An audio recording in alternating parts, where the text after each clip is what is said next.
Hey, what's going on YouTube? Gary here, gzduels, here to bring you guys another duel with this Nimble Fish anti-meta type of deck. And I opened up really good. And the title of this duel is called So Unnecessary because I did one of the most brokenest plays I can possibly do with this deck.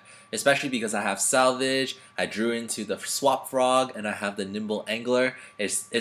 It's about to go down. So of course I'm just ditching all of these random water monsters from my deck in order to special summon Swap Frog and use Swap Frog to discard these frog monsters into the graveyard. Just shrinking my deck. Contributing to the Ronin Totems, the Frog Engine, and using Swap Frog and using Nimble Angler just to get enough tributes and enough advantage in order to tribute summon for Light and Darkness Dragon, as well as some backup. So I'll show you guys. Of course, I got back the Nimble Angler. I'm able to discard Nimble Angler again and fetch the remaining frogs from my deck, and also the 2 Nimble Fish in my deck.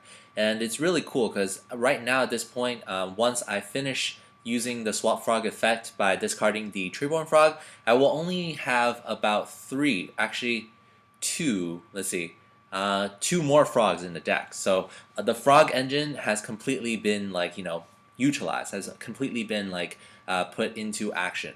So of course I'm going to go for the first Gachi, and I'm just checking my graveyard to see if I have enough frogs to summon the Ronin Totem, and it turns out that I do. So I'm going to go for 2 Gachis and then use Ronin Totem's effect in the graveyard, special summon itself, tribute the Swap Frog, tribute the Ronin Totem in order to normal summon the Light and Darkness Dragon. So Light and Darkness Dragon has 3,600 attack and 3,200 defense. So that is about 5 negations before it runs out of cost to negate other effects. So that means of the 5 cards in his hand, if he doesn't chain, he will have to waste a whole bunch of materials. So, of course, he has to respond with a passive move. And I draw into another Light and Darkness Dragon. So what this means is, once my Light and Darkness Dragon, the first one, isn't strong enough anymore, I'll just use Treeborn Frog's effect during the standby phase, get the remaining attack points off, and then tribute those 2, the Light and Darkness Dragon, whose attack points is already lowered,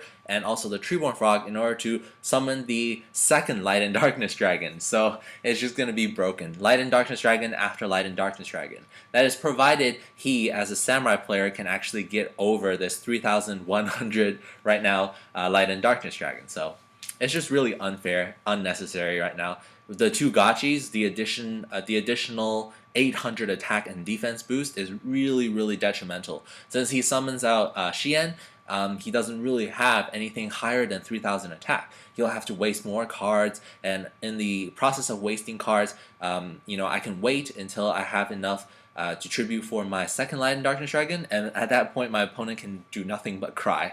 So I try to test the waters by attacking with Light and Darkness Dragon. At 3,100 attack points, even if I negate something, it will still be at 2,600 attack points. And Gachi are really awesome because they are at 2,600 defense points. So at this point, it's pretty invincible.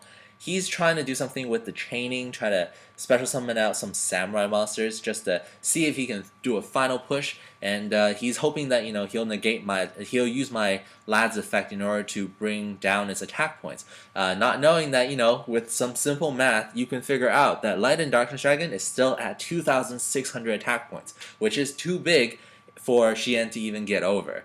And in my hand I have Dragon Ruler, titled Dragon Ruler. I have another Light and Darkness Dragon. So in order for me to mount a counter attack at this point, it's just so simple. And he basically surrenders. So I hope you guys enjoyed this duel. This is Gary gzduels signing out.